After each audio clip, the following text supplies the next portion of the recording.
தமிழ்நாடு முழுவதும் பாட்டல் தொழிலில் ஈடுபடும் 300 முதல் 500 சிறு முதலீட்டாளர்கள் டாஸ்மாக் பாட்டிலை சுத்தம் செய்தும் தரம் பிரித்தும் மது ஆலைக்கு அளிக்கும் தொழிலை செய்து வருகிறார்கள்.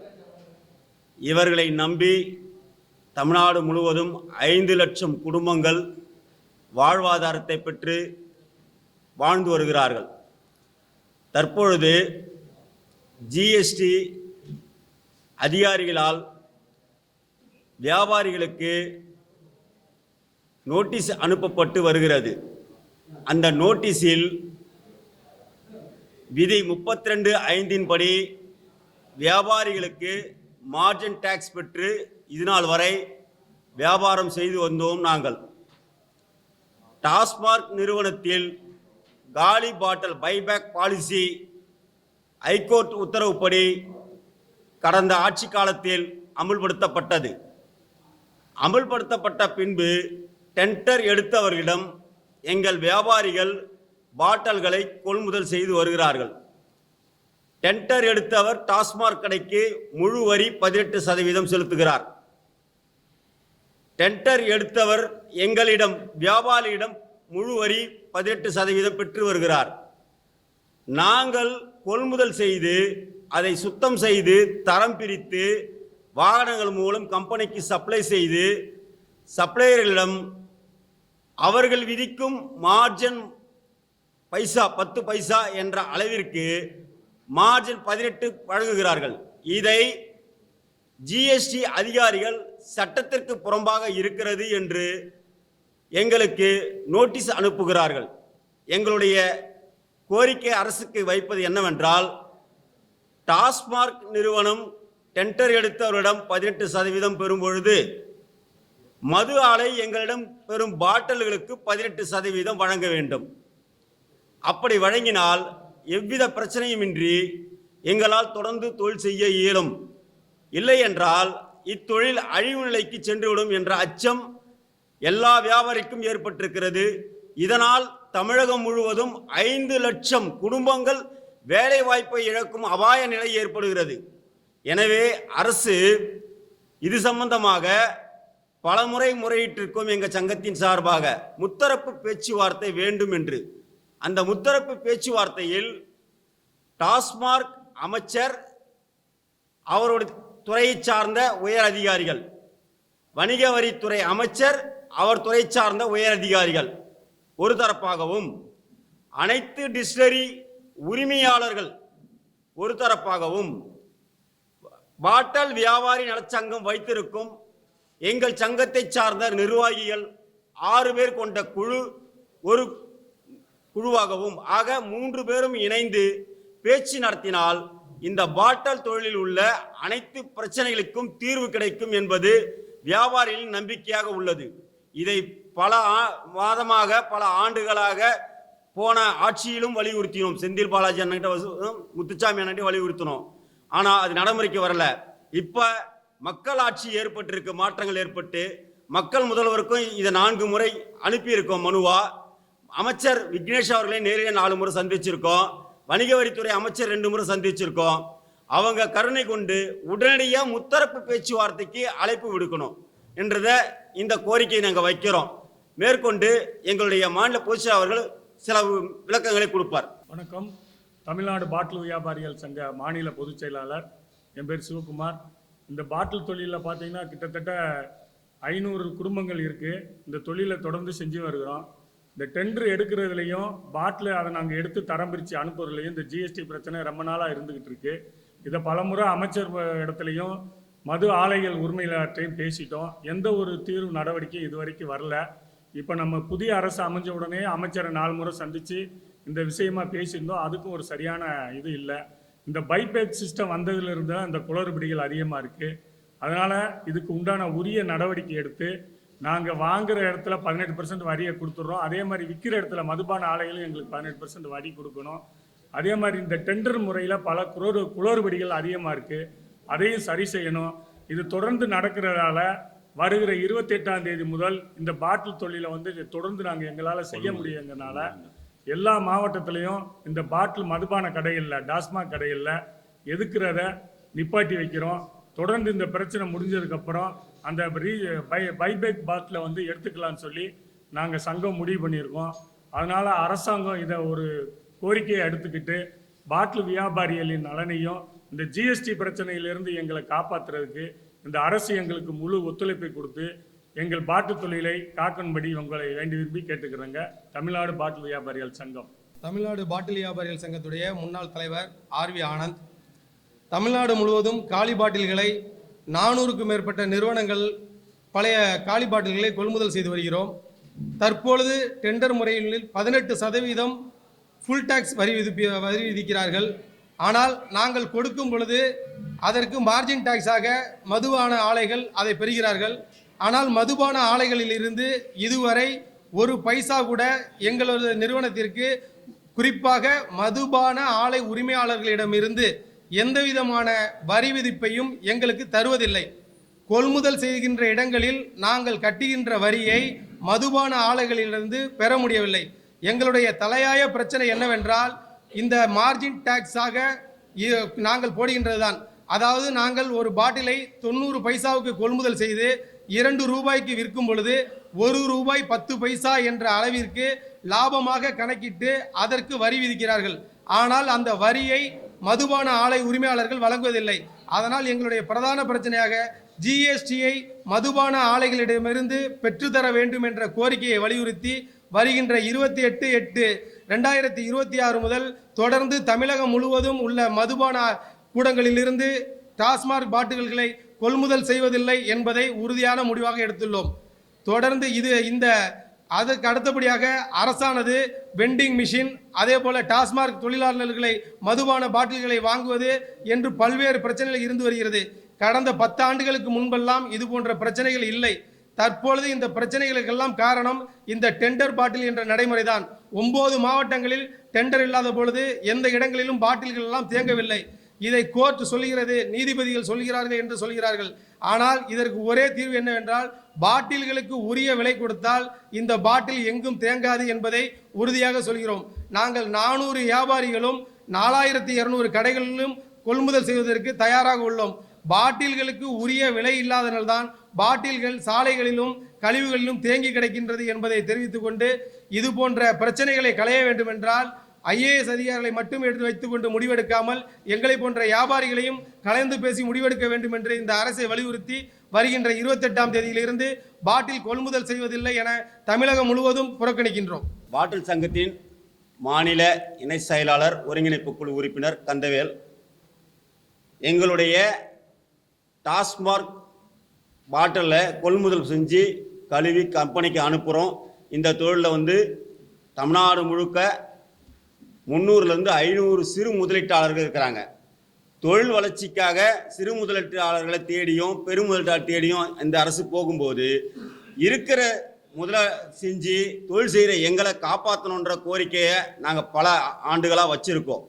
உடனடியாக அரசு இதில் கவனம் செலுத்தி இருக்கிற இந்த 500 சிறு முதலீட்டாளர்களும் அவர்களை நம்பி தமிழகம் முழுவதும் 5 லட்சம் குடும்பங்கள் வாழ்கிறார்கள். அவர்களுக்கு வேலை வாய்ப்பு வழங்கி வருகிறோம். இந்த வேலை வாய்ப்பு பறிபோகி விடுமோ என்று 5 லட்சம் குடும்பங்கள் தத்தளிக்க இருக்கிற இந்த சூழ்நிலையில் எங்களுடைய பிரதான கோரிக்கை ஜிஎஸ்டி, முறையான ஜிஎஸ்டி எங்களுக்கு கிடைக்க வேண்டும். அதே போல டெண்டர் பாட்டில்கள் முறையாக வியாபாரிகள் மூலம் மீண்டும் கம்பெனி பெற வேண்டும். இந்த 2 நிலைகளையும் சரியாக செயல்படுத்தினால் இந்த பிரச்சனை தீரும். இதற்காக நாங்கள் பல்வேறு அதிகாரிகளையும் அமைச்சர்களையும் கடந்த ஆட்சி காலத்திலும் இந்த ஆட்சியிலையும் சந்தித்து வருகிறோம். அவர்களிடம் முத்தரப்பு பேச்சுவார்த்தை, நாங்கள் கேட்பது முத்தரப்பு பேச்சுவார்த்தை நடத்த வேண்டும். முத்தரப்பு பேச்சுவார்த்தையில் டாஸ்மாக் அமைச்சர், அவருடைய துறையின் உயர் அமைச்சர்கள், வணிக வரித்துறை அமைச்சர், அவர் துறையின் உயர் அமைச்சர்கள் ஒருவரும் அதிகாரிகள், அடுத்து அனைத்து டிஸ்டிலரி உரிமையாளர்கள் மற்றும் வியாபார சங்க, எங்கள் சங்கத்தை சார்ந்த 6 பேர் கொண்ட குழு, இதை 3 பேரும் ஒரே அமர்வில் அமர்ந்து பேச்சு நடத்தினால் அனைத்து விதமான பிரச்சனைகளுக்கும் முடிவு வரும். இதை ஏன் அரசு செய்ய முன்வரவில்லை என்று எங்களுக்கு தெரியவில்லை. நாங்கள் பிரச்சனை இல்லாமல் தொழில் செய்து வாழ வேண்டும் என்று விரும்புவதால் தான் முத்தரப்பு பேச்சுவார்த்தையை வலியுறுத்தி வருகிறோம். அரசு கருணை கொண்டு உடனடியாக முத்தரப்பு பேச்சுவார்த்தைக்கு ஏற்பாடு செய்ய வேண்டும்.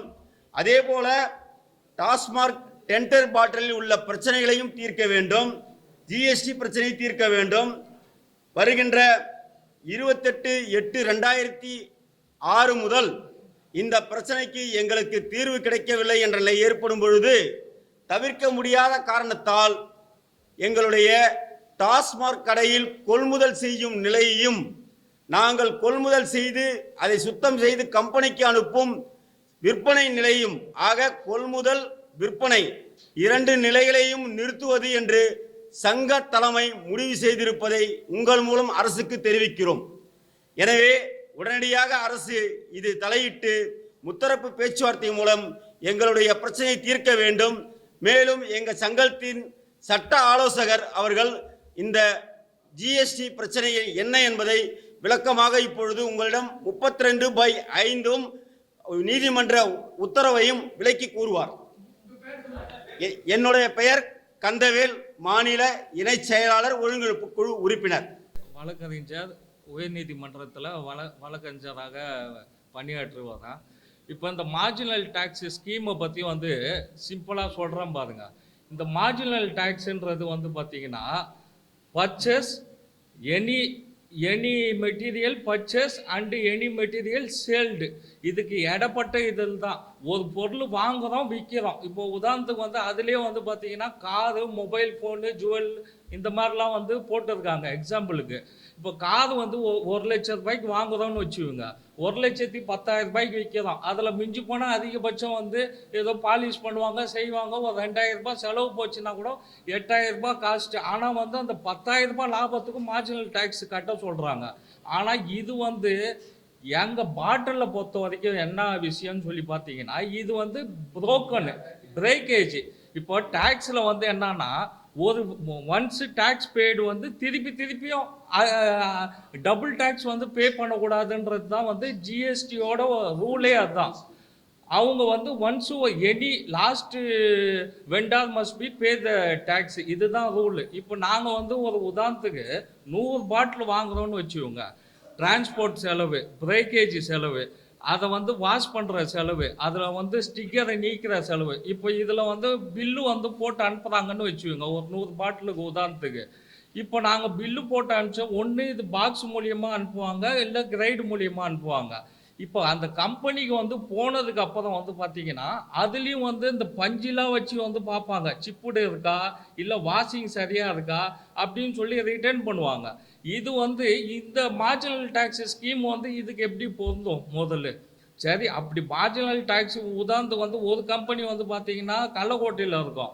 இப்போ தஞ்சாவூரில் இருக்கிறவங்க வியாபாரம் பண்ண போது கள்ளக்கோட்டைக்கு டிரான்ஸ்போர்ட் கம்மியாகும். அதே பார்த்தீங்கன்னா இன்னொரு கம்பெனி மதுராந்தகத்தில் இருக்கும், அவங்களுக்கு டிரான்ஸ்போர்ட் கூட ஆகும். இப்போ நாங்கள் மார்ஜினல் டேக்ஸாக இருந்தாலும் சங்கத்து சார்பில் இப்போ முன்னாடி தலைவர் செயலாளர்லாம் பேசுனாங்க, இதுக்கு உண்டான அனைத்து முயற்சியும் எல்லாத்துக்கும் சொல்லி இது பண்ணிட்டாங்க. அவங்களால எந்த அளவுக்கு முயற்சி பண்ண முடியுமோ எல்லா முயற்சியும் பண்ணிட்டாங்க. இப்போ இந்த ஒரு சூழ்நிலையில் இதுலேயே நெகட்டிவ் டேக்ஸ்ன்னு இருக்குது. ஒரு வேளை எங்களுக்கு லாபமே கிடைக்கல அப்படின்னா நாங்கள் டேக்ஸ் கட்ட தேவையில்லைன்னு சொல்லியிருக்கு. அப்போ நெகட்டிவ் டேக்ஸுன்றது எப்படி முடிவு பண்ண முடியும்? ஒரு ஐட்டம் போச்சுன்னா இப்போ காப்பி ரைட்டு, ட்ரேட்மார்க்கு ரைட்டு எல்லா பாட்டிலுக்கும் இது பண்ணி வச்சுருக்காங்க. அந்த பாட்டில் அந்த கம்பெனிக்கு தான் விற்கணும். இதே 20 வருஷத்துக்கு முன்னாடி எல்லாம் காமன் பாட்டிலாக இருந்து எந்த பாட்டில் எந்த கம்பெனிக்கு வேணால் விற்றுக்கலாம். பக்கத்தில் இருக்கிற டிஸ்டிலரிக்கு அவங்களுக்கு டிரான்ஸ்போர்ட்டுக்கு எது வசதியோ அங்கே விற்றுருவாங்க. இப்போ அந்தந்த பாட்டிலில் ட்ரேட்மார்க்கு ரிஜிஸ்டர் பண்ணியிருக்க போது அந்தந்த கம்பெனிக்கு தான் விற்கணும். இப்போ ஒரு நபர் ஒரு தொழிலாளி போய் ஒரு ஒயின் ஷாப்பில் தனித்தனியாக பிரித்து எடுத்தாங்கன்னு வச்சுக்கோங்க, இது ஒரு ஆள் ஒரு ஒயின் ஷாப்பை எடுக்கிறதுக்கே காலில் போனால் சாயங்காலம் ஆகிடும். இது அரிசியில் கல் போதுக்கிற கதை மாதிரி, அது மாதிரி பிரித்து எடுக்க சாத்தியம் இல்லை. அவங்க பல லேபர்ஸை வச்சு அதை கொண்டு குடோனில் தர மாதிரி பிரித்து இது பண்ணுறாங்க. இப்போ டேக்ஸ் ஒரு ஆள் கட்டணும் சார். எங்களுக்குள்ள பிரச்சனை இந்த பிரச்சனை தான் சார். மார்ஜினல் டேக்ஸு நாங்கள் கட்டுறதுக்கு ரெடி. ஏன் இந்த டேக்ஸ் வந்து ஒரு ஆள் கட்டினா போதும், நாங்கள் 10%, 10 காசு கிடைச்சாலும் சரி, 5 காசு கிடைச்சாலும் சரி, அதுக்கு வந்து நாங்கள் டேக்ஸ் கட்ட ரெடியாக இருக்கோம். அந்த டேக்ஸை வந்து கம்பெனி எங்களுக்கு குத்துற வேண்டியது தானே, அவங்க குத்துற அவங்க கட்டணும் தேவை இல்லையா? அப்படி இல்லைன்னா அவங்க வந்து காமனாக வந்து இன்புட்டு அது எடுக்கிற மாதிரி கொண்டுருவாங்க. லாஸ்ட்டு டேக்ஸ் என்னவோ அது கம்பெனியே கட்டிட்டு போகுது. இப்போ சங்கத்தோட கோரிக்கை வந்து இதில் எந்த விதத்தில் தப்பு இருக்குன்னு சொல்லுங்கள். இப்போ நாங்கள் வாங்குற பாட்டில் 100 பாட்டில் வந்து கொண்டு போய் சேர்க்க முடியாது. நான் சும்மா ஒரு உதாரணத்துக்கு சொல்கிறேன். ஒரு லோடுக்கு வந்து 40,000 50,000 பாட்டில் வரும். எங்களுக்கு கொண்டு வர போதே உடையும். அதில் சில பாட்டில் வந்து கம்பெனி பர்ச்சேஸே பண்ண மாட்டாங்க, அது வந்து உடையறதுக்கு வாய்ப்பு இருக்குது. இதெல்லாம் தாண்டின உடனே கழுவும் போது வந்து உடையும், இதுக்கப்புறம் அன்லோடிங் அப்போ உடையும், கிரைடில் அனுப்பும் போது அந்த டிரான்ஸ்போர்ட்டில் உடையும். இப்போ இதில் எப்படி வந்து இது வந்து ஆக்சுவலாக வந்து கொஸ்டின் ஆஃப் லா தான் இது மற்ற பிஸ்னஸுக்கு வந்து பொருந்தும், இந்த பிஸ்னஸுக்கு வந்து பொருந்தது வந்து இது சாத்தியம் இல்லை. சரி, நாங்கள் கட்டணும்னா எங்களுக்கு ஏதாவது ஒரு தெளிவான முடிவை சொல்லுங்கள். இதுக்கு நடுவில் வந்து ஜிஎஸ்டி கவுன்சில்லேருந்து நீங்கள் பர்ச்சேஸுக்கும் சேல்ஸுக்கும் நடுவில் உள்ள டிஃப்ரெண்ட் வந்து டேக்ஸ் கட்டணும் நோட்டீஸ் அனுப்புகிறாங்க. இப்போ இதில் வந்து எவ்வளோ மன உளைச்சல் வந்து ஏற்படும். சம்பாதிச்சு அதில் லாபத்தை அனுபவிச்சுன்னு தான் கட்டிட போகிறாங்க டேக்ஸு. இப்போ தொழிலே வந்து எல்லாத்துக்கும் கேள்விக்குறியாக இருக்குது. முன்னாடி மாதிரி வந்து விலை இல்லை. அன்றைக்கி வந்து 20 வருஷத்துக்கு முன்னாடி வந்து இதே பாட்டில் 2 ரூபா விற்ற பாட்டில் இன்றைக்கும் 2 ரூபாய்க்கு தான் விற்கிறோம், 20 வருஷத்துக்கு அப்புறம். இதனால் வந்து தலைவர் செயலாளர்லாம் சொன்ன மாதிரி அரசாங்கம் வந்து எந்த முடிவு எடுத்தாலும் அதுக்கு வந்து சங்கம் வந்து ஆலோசனை பண்ணி அவங்க முடிவை சொல்லுவாங்க. அவங்களுக்கு பிரச்சனை இல்லாமல் தொழில் பண்ணுற முடிவாக இருந்தால் சங்கம் வந்து அது கட்டுப்படுறதுக்கும் தயாராக இருக்குது. ஜிஎஸ்டி வந்து 18% வந்து ஃபுல் டேக்ஸ் போட்டு கொடுக்குறாங்க. டாஸ்மார்க்கில் 18% ஃபுல் டேக்ஸ் கொடுக்குறாங்க. ஆனால் மதுபான ஆலைகள் வந்து எந்த டேக்ஸுமே கொடுக்கறதில்ல. டேக்ஸுக்கு நாங்கள் பில்லு போட்டு டேக்ஸ் போட்டால் அந்த டேக்ஸை நாங்களே தான் கட்டுறோம். அவங்க என்ன சொல்கிறாங்கன்னா 2 விதமாக சொல்கிறாங்க. அவங்க கவர்மெண்ட் கொடுக்கறது 18%, ஆனால் அவங்க எடுத்துக்கிறது மார்ஜினல் டேக்ஸு. மார்ஜினல் டேக்ஸுங்கிறது வந்து என்ன லாபம் கிடைக்குதோ அதுக்கான வரி. ஆனால் 1 ரூபா 10 பைசா இடையில இருக்குன்னா அந்த 1 ரூபா 10 காசுக்குமே டேக்ஸ் போட சொல்கிறாங்க. ஆனால் 1 ரூபா 10 காசு எங்களுக்கு கிடைக்காது. சாக்கோட விலை 12 ரூபா. ஒரு ஊர்லேருந்து ஒரு ஊருக்கு வரணும்னா அந்த மூட்டை வர்றதுக்கு 40 ரூபா, அதை பிரிக்கிறதுக்கு 15 ரூபா, அதை ஏற்றி இறக்க கூலி 10 ரூபா. இப்படிலாம் பார்க்கும்பொழுது 40 பைசா 50 பைசா போயிடும். மீதி 10 பைசா கிடைக்குதுன்னா ஒரு லோடுக்கு 6,000 ரூபா கிடைக்கும். ஆனால் டாக்ஸ்ன்னு பார்த்தீங்கன்னா 18,000 ரூபா போகும். அதனால எங்களுக்கு இந்த நடைமுறை, அதாவது இதுக்கு முன்னாடி கவர்மெண்ட்லேருந்து வராதுக்கு முன்னாடி நாங்கள் வந்து எங்கேருந்து பர்ச்சேஸ் பண்ணுறோம் அப்படிங்கிறதுக்கு பில்லு கிடையாது. ஆனால் கவர்மெண்ட்டு இப்போ 70 பைசாவுக்கு பில்லு போடுறாங்க. அப்போ 1 ரூபா 80 பைசாவுக்கு விற்கிறா போது 1 ரூபா 10 காசுக்கான டேக்ஸாக போடுறாங்க. இன்னும் சொல்ல போனால் இது வந்து சார் கேட்டிருந்தாங்க கோர்ட்டோட நடைமுறைன்னு. கோர்ட் வந்து எதுக்காக முதல்ல பண்ணாங்கன்னா வனவிலங்குகள் எடுக்கிற இடமும் விவசாய நிலங்களும் பாதிக்கப்படக்கூடாதுன்னு. இந்த பாட்டில் ஏன் தேங்க ஆரம்பிச்சிச்சுன்னா எல்லாரும் ஒரே மாதிரியான பாட்டிலை போட ஆரம்பிச்சு அவங்க தேவைக்கு ஏற்ப வாங்குறதும் அவங்க தேவைக்கு ஏற்ப அந்த விலையை ஃபிக்ஸ் பண்ணதுனால தான் அந்த பாட்டில் தேங்குது. இன்னைக்கு வந்து டாஸ்மார்க் தொழிலாளர்களுடைய பெரிய பிரச்சனை டாஸ்மார்க் பாட்டில் வாங்க மாட்டேங்கிறாங்க. அடுத்தது இப்போ வெண்டிங் மிஷினுக்கு வந்து ஒரு டெண்டர் விட்டுருக்காங்க. வெண்டிங் மிஷின் டெண்டருங்கிறது எல்லா குடிகாரர்களும் ஜிபே வச்சிருக்கணுங்கிறது முடியாது. ஒரு கடையில் 5000 பாட்டில் ஓடும் பொழுது 5000 பேருக்கும் அந்த பாட்டிலை கொடுத்துட்டு அதற்கான காலவாசம் முடியாது. கிராமத்தில் இந்த மிஷினை பொருத்தவும் முடியாது. அதனால இப்போ அரசாங்கம் செய்கிற நடவடிக்கைகள் தேவையில்லாத நடவடிக்கைகள்ங்கிறது தான் எங்களுடைய கோரிக்கை கருத்து. தமிழ்நாட்டில் மட்டும்தான் இந்த நடைமுறை இருக்கு, வேற எந்த ஸ்டேட்லையும் கிடையாது. என்னன்னு கேட்டிங்கன்னா தமிழ்நாட்டில் வந்து ஒரே மாதிரியான லோகோ போட்டு அந்தந்த கம்பெனி நிர்வாகம் பண்ணுறாங்க. அதாவது என்னென்னா ஒரு லோகோ போட்ட கம்பெனியை அந்த கம்பெனி மட்டும்தான் வாங்கணும். அப்போ அந்த கம்பெனி தேவை இருந்தால் வாங்குறது, தேவையில்லைன்னா வாங்குறது இல்லை. அதற்கான உரிய தொகையை உடனே கொடுக்கறது இல்லை. அதனால தமிழக அரசு எங்களுடைய கோரிக்கை என்னென்னா இந்தியா ஃபுல்லாக இல்லை உலகம் ஃபுல்லாக அந்த மாதிரி பாட்டில் சப்ளைலாம் இருக்குது. அப்படிங்கும் பொழுது மற்ற மாநிலத்தில் இல்லாமல் இது ஏதோ ஒரு நடைமுறை நீலகிரி ஊட்டி போன்ற இடங்களுக்கு வந்துச்சு. அதை அரசாங்கத்துக்கு வருமானம் வருங்கும்போது தமிழ்நாடு ஃபுல்லாக இம்ப்ளிமெண்ட் பண்ணாங்க. ஆனால் 9 மாவட்டங்களில் அதை இம்ப்ளிமெண்ட் பண்ணலை. ஆனால் அந்த 9 மாவட்டங்களையும் தேங்கி கிடக்கான்னு பார்த்தா இல்லை. அதாவது சின்ன பிள்ளைலாம் இருக்கும்போது 1 ரூபாய்க்கு ஐஸுக்கு இந்த பாட்டிலை கொடுப்பாங்க. இப்போ 70 பைசா வந்திருக்கு. இன்னைக்கு டாஸ்மார்க்கோட பாட்டில் 70 ரூபா கோட்டிலேருந்து 170 ரூபா வரல வந்திருக்கு. இன்னைக்கு சாதாரணமாக கொட்டாங்குச்சி 35 ரூபா விற்கிது. வாட்டர் பாட்டில் பழைய வாட்டர் பாட்டில் 35 ரூபா விற்கிது. ஆனால் டாஸ்மார்க் பாட்டிலுங்கிறது 1.5 ரூபா கூட விலை கிடையாது. அதாவது என்னென்னா உரிய விலை கிடைச்சா இந்த டெண்டர் முறையும் தேவையில்லை, இந்த பைபேக் சிஸ்டமும் தேவையில்லை, இந்த வெண்டிங் மிஷினும் தேவையில்லை. டாஸ்மார்க்கில் தலையாய பிரச்சனையே என்னன்னு கேட்டிங்கன்னா இந்த பாட்டில். ஆனால் புது பாட்டில் விலை 6 ரூபா இருக்கும்போது பழைய பாட்டிலுக்கு 2 ரூபா 50 பைசா கொடுத்தா கூட நாங்கள் 400 நிறுவனங்களும் 4000க்கும் மேற்பட்ட இடங்கள்லையும் நாங்கள் கொள்முதல் பண்ண ரெடியாக இருக்கிறோம். அதனால் அரசு எங்களை போன்றவர்களை அழைத்து மறுபரிசீலனை பண்ணணுங்கிறது தான் எங்களுடைய கோரிக்கை. இதுக்கு ஒரு பிரதான தீர்வு முன்னாள் தலைவர் சீமோன், முன்னாள் தலைவர்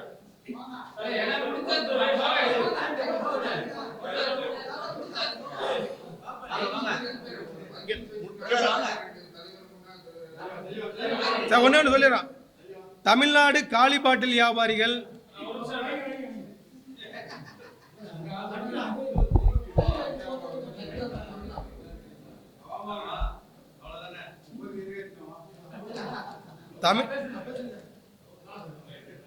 தமிழகம் முழுவதும் வருகின்ற 28/8/2026 முதல் டாஸ்மாக் கடைகளிலிருந்து பழைய காலி பாட்டில்களை வாங்க மாட்டோம் என்ற உறுதியேற்றுள்ளோம்.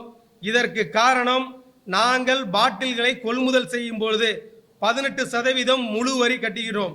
ஆனால் நாங்கள் பாட்டிலை மதுபான ஆலைகளுக்கு விற்கும் பொழுது 1% கூட மதுபான ஆலைகளிலிருந்து எங்களுக்கு வரி கிடைக்கவில்லை. இது மட்டுமே எங்களுடைய பிரதான கோரிக்கை.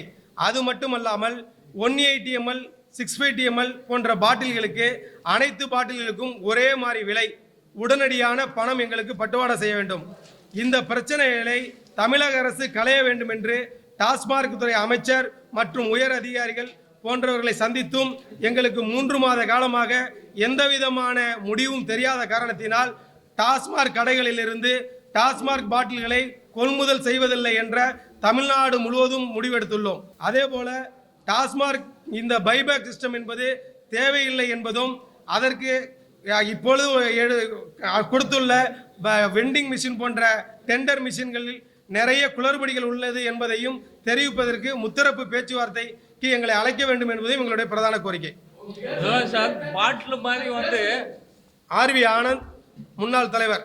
சார் பாட்டில் மாதிரி வந்து ஒரு ஹைஜீனிக் வந்து எதுலேயுமே வராது, மற்ற ஐட்டம் எதுலேயுமே வராது. பாட்டில் வந்து பாக்டீரியா ஃப்ரீ. அது பெரிய பெரிய ஸ்டார் ஹோட்டலில் போனால் கூட தண்ணி பாட்டில் வந்து பாட்டிலில் தான் வைப்பாங்க, பெட்லேயோ இதுலேயோ வைக்க மாட்டாங்க. அதனால் இந்த பாட்டில் சிஸ்டம் இந்த தொழிலுக்கு நல்ல இது. பாட்டில் மாதிரி ஹைஜீனிக்கு அதை எந்த பொருளையும் வராது, அதையும் பதிவு செய்ய